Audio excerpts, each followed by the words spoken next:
Allez, un coup de baguette pour changer d'ambiance, ça va faire du bien. Bonsoir Tom Wouda. Bonsoir. Vous êtes magicien et vous êtes l'organisateur du festival La Nuée Magique, un festival qui commence demain et un événement qui réunit l'équipe de France de magie. Et en attendant le spectacle, bien sûr, l'équipe répète ici, en résidence à Pérignal-et-Sarliève. Delphine Cros et Lilia Kelfaoui ont été invités. On regarde ça et on en reparle juste après.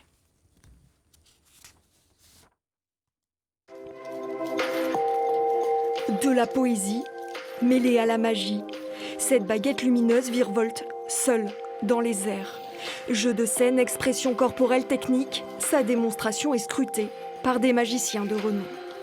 Au moment où elle vole et comment tu tournes et comment tu bouges avec, ça c'est vraiment ça c'est merveilleux, c'est le moment le plus fort de la baguette lumineuse. Après son passage, un débriefing et des conseils pour l'aider à faire évoluer son travail. Comme lui, 12 artistes sont en stage. C'est un système d'échange, c'est quelque chose que l'on ne peut pas avoir quand on est tout seul à la maison à répéter.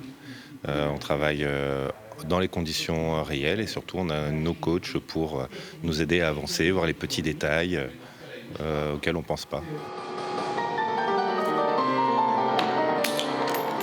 La magie est un art, le moindre détail a son importance. Tout semble arriver comme ça, comme par magie. Et c'est la finalité du travail. C'est de donner l'impression qu'il n'y a plus de travail. Mais pour en arriver là, c'est un parcours de plusieurs mois, voire de plusieurs années. C'est au tour de ce duo de passer. S'ils sont tombés dans la magie quand ils étaient petits, ils travaillent ensemble depuis seulement 4 ans. Rien de tel qu'une formation avec des professionnels pour apprendre les ficelles du métier et avoir encore plus de plaisir à évoluer en binôme. De se retrouver, échanger et être complémentaires, je pense, l'un de l'autre. On n'a pas forcément les mêmes idées, mais justement, c'est le but c'est une grande recherche et d'aboutir à quelque chose que forcément on n'avait pas forcément pensé. C'est quelque chose d'énorme.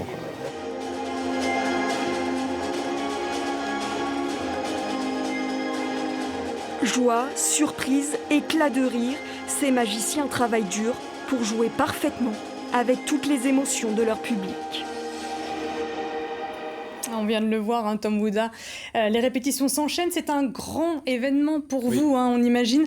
Réussir à réunir les meilleurs magiciens ici, chez vous. Vous êtes pur auvergnat. Oui, exactement. Ouais. On a essayé de monter quelque chose d'important, de faire venir l'équipe de France de magie, qui, on a la chance, est en résidence depuis lundi soir et qui repart samedi matin.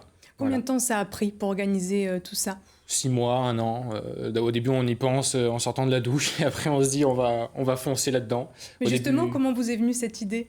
Le but, c'est de faire vraiment partager la magie en Auvergne et de défendre corps et âme la magie et surtout avec les conditions actuelles qui sont assez compliquées. Ouais, justement, c'est une réussite aussi d'éarriver à organiser un tel événement dans le contexte actuel. Vous avez dû batailler ? Ah oui, beaucoup avec Madame l'adjointe à la culture. On s'est battu, je l'appelais tous les jours. Enfin, on a eu très peur, on a dû tout réadapter grâce à toute mon équipe que je remercie encore. Et ça a été très dur, mais on y est arrivé. C'était quoi les conditions, les renoncements Est-ce que ça va se faire ? De l'argent en jeu, bien sûr. Tout est autour, les artistes, l'organisation. C'est vrai que c'était assez compliqué, mais on y arrive. Et le but, c'est de faire rêver les gens. Et je pense qu'ils vont arriver à s'évader l'espace de plusieurs soirées. Mais c'était important de maintenir malgré tout. Les gens ont besoin de magie, de rêver. Il faut. Surtout tout le temps pour moi. Moi, je vous expliquerai un peu tout à l'heure pendant mon petit tour. Mais oui, les gens ont besoin de magie. Et c'est pour ça, c'est faire... que les gens oublient, comme j'ai dit. Et nos téléspectateurs ont aussi besoin de rêver. Alors, je vous laisse la place. Vous leur avez préparé un petit tour de magie. Allez-y, c'est à vous. Un petit tour, voilà, exactement. Donc, c'était juste, je voulais partager avec vous. J'ai amené quelques cartes. Et j'ai eu la chance, il y a quelques années, de rencontrer un fameux magicien qui s'appelle Dominique Duvivier. Et il m'a fait ce tour avec ces quelques cartes. Juste ici. Et il m'a fait ce tour un 24 octobre. Le soir. Et le 25 octobre, au matin, je me suis dit, je veux être magicien, je vais faire comme lui. J'avais 8-9 ans. Et donc, pour faire comme lui, je me suis dit, on va se faire par objectif, par palier. Mon premier objectif, c'était de rentrer en équipe de France de magie. Mon deuxième objectif, c'était d'arriver, du moins, à faire des championnats de France, d'Europe et du monde. Car oui, en magie, il y a des championnats de France, d'Europe et du monde. Mon troisième objectif, c'était de faire l'Olympia. Il y a encore beaucoup de travail, je vous avoue.